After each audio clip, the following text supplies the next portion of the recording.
हम तुम जितने लोग यहाँ बैठे काए सब मर रहे हैं, और ऐसा मर रहे हैं कि पता और नहीं चल रहा है, और उल्टा और समझ रहे हैं। हम क्या समझ रहे हैं कि हम जी रहे हैं, हम जी रहे हैं, और ज्यों ज्यों हम जीने का प्रयास कर रहे हैं त्यों त्यों हम मौत की ओर जा रहे हैं, त्यों त्यों हम मौत की ओर जा रहे हैं। हम तो तुमसे क्या कहें, हम तो अपनी बात कह रहे, तुमसे नहीं कह रहे, हम अपनी बात कह रहे।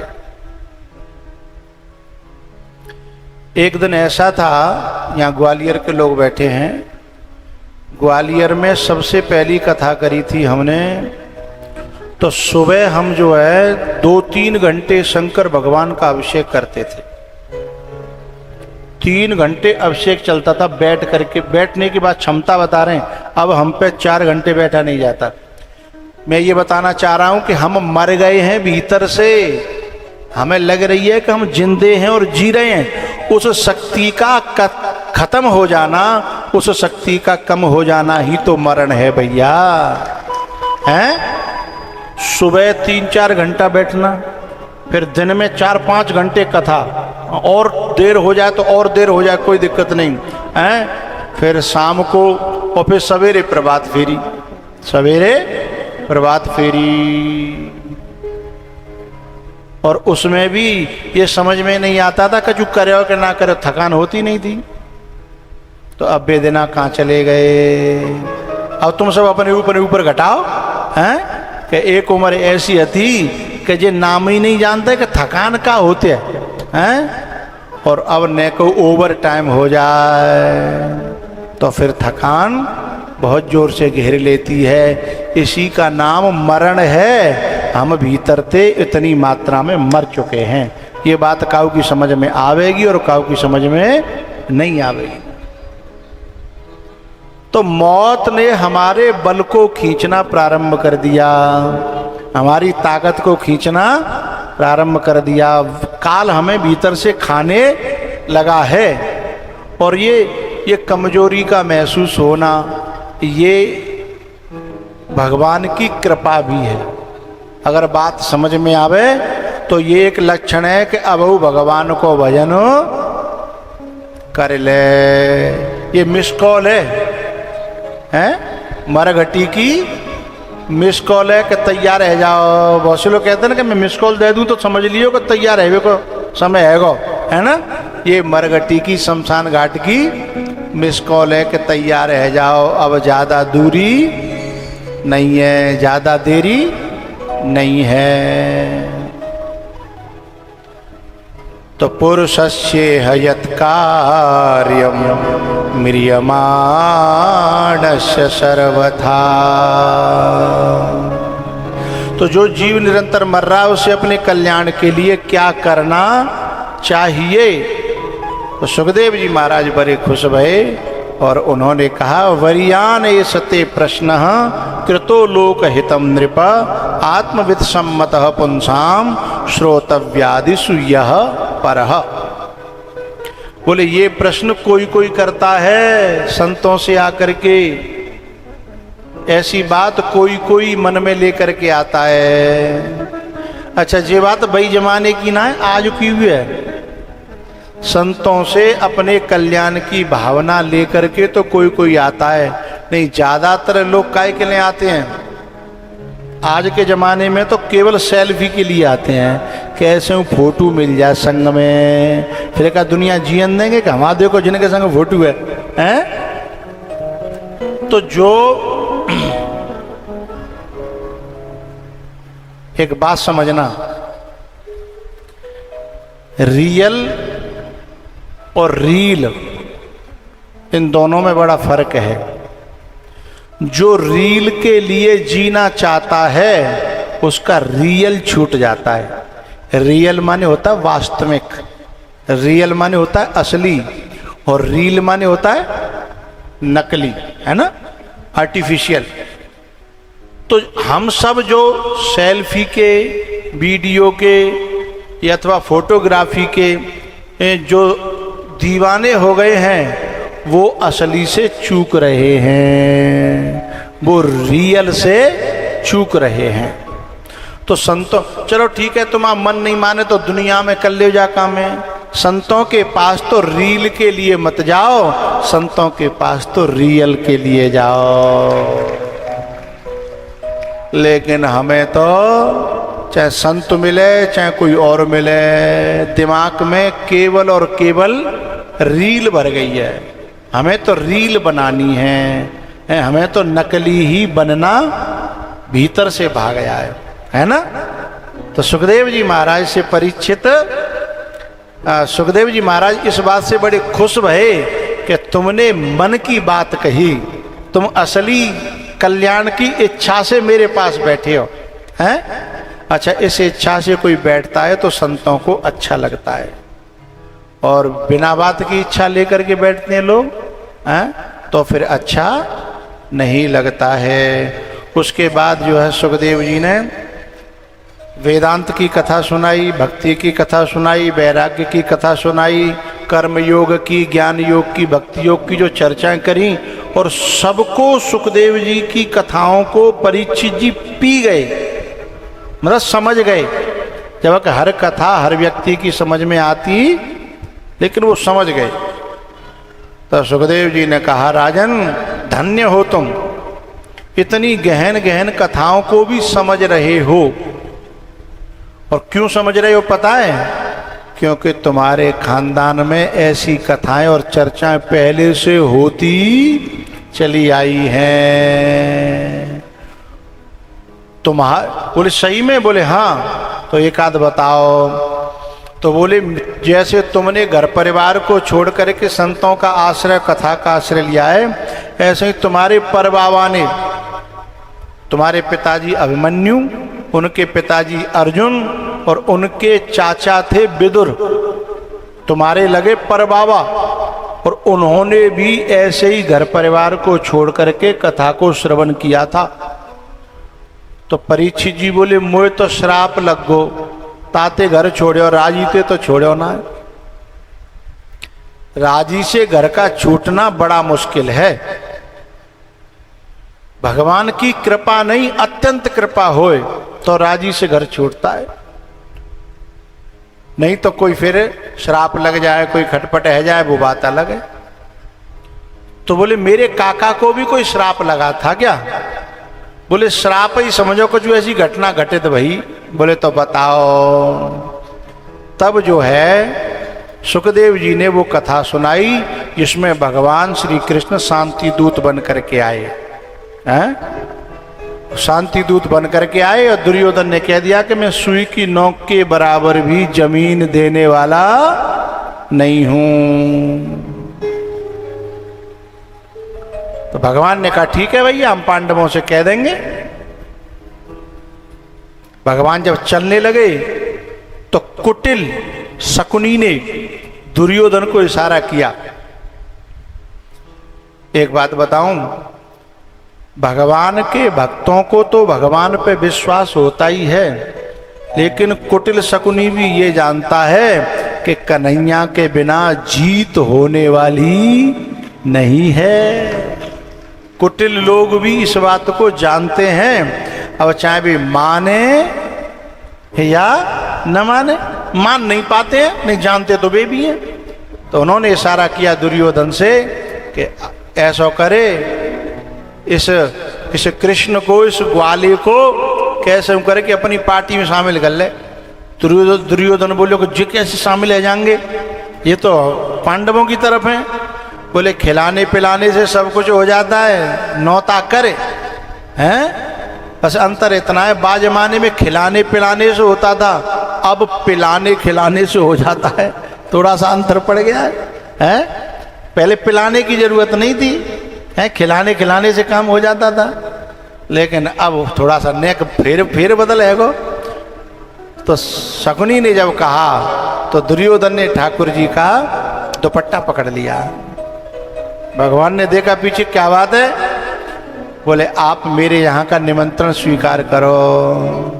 तब भगवान ने कहा तेरे जैसे के यहाँ को तो पानी भी नहीं पीऊंगा, एक बात का ध्यान रखना, कुछ लोगों का इतना सा एहसान भी इतना भारी पड़ जाता है कि जिंदगी भर चुकाओ लेकिन फिर भी चुकता नहीं है। कर्ण चुका चुका के मर गो, भीष्म चुका चुका के मर गए, द्रोण चुका चुका के मर गए, लेकिन तो भी चुका नहीं पाए।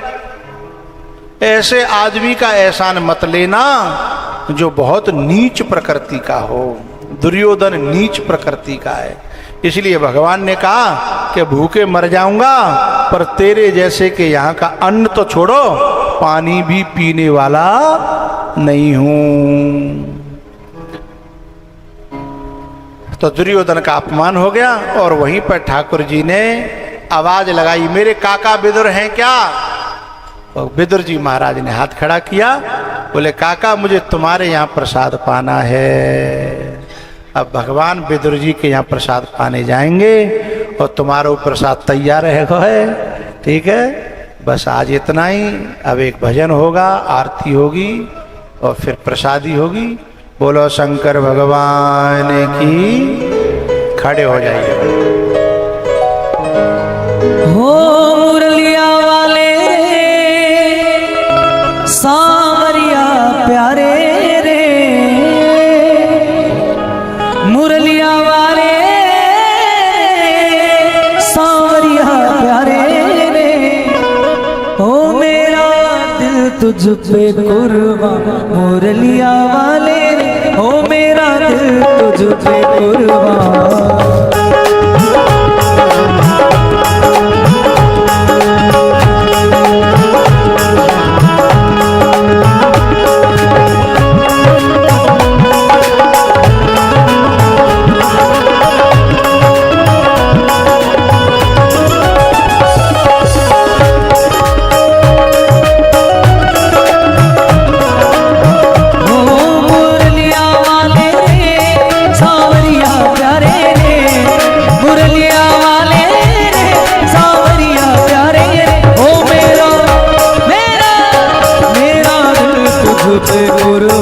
मुरलिया वाले मेरा दिल तुझ पे कुर्बान।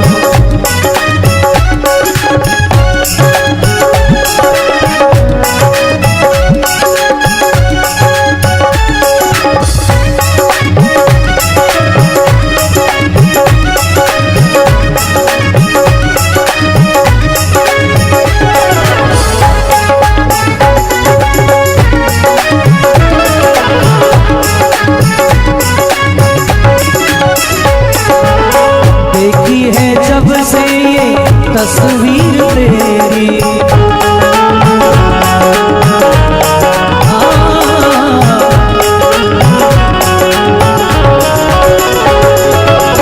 देखी है जब से ये तस्वीर तेरी, तब से बदल गई है तकदीर मेरी।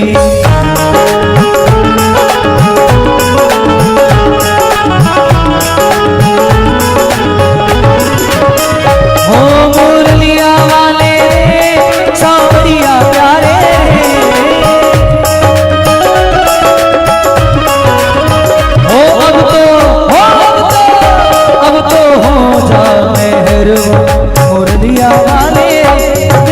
हो जा मेहरबान।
वतन तेरे लिए। हो हम जिए और मरेंगे, हम जिए और मरेंगे, है वतन तेरे लिए। हर कदम अपना करेंगे, है वतन तेरे लिए। ओ तेरी याद जान भी रहेंगे, है वतन तेरे लिए।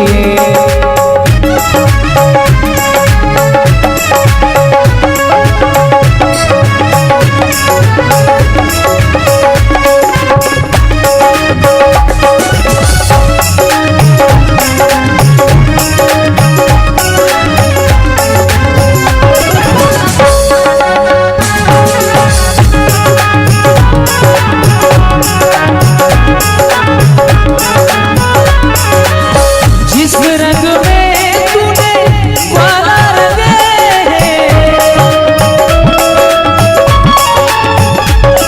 ओ जिस रंग में तूने वाला रंगे, कोई और रंग दे, ओ मुरली वाले, कोई और रंग दे, ओ मुरली वाले। चोला मोरा रंग दे, ओ बंसीवाला, चोला मोरा रंग दे, ओ बंसीवाला।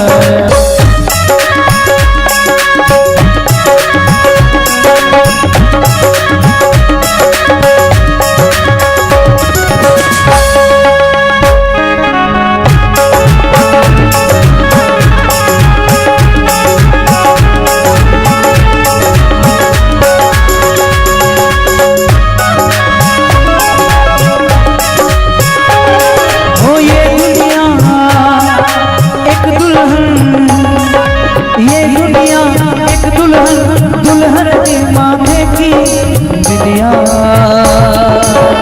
आई love my India, I love my India, I love my India, वतन मेरा India.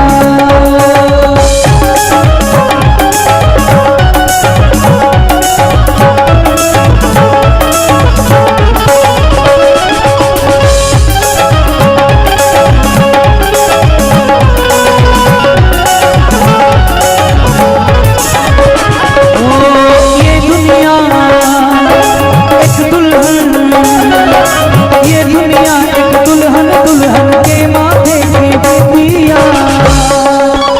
I love my India, I love my India, I love my India, वतन मेरा इंडिया।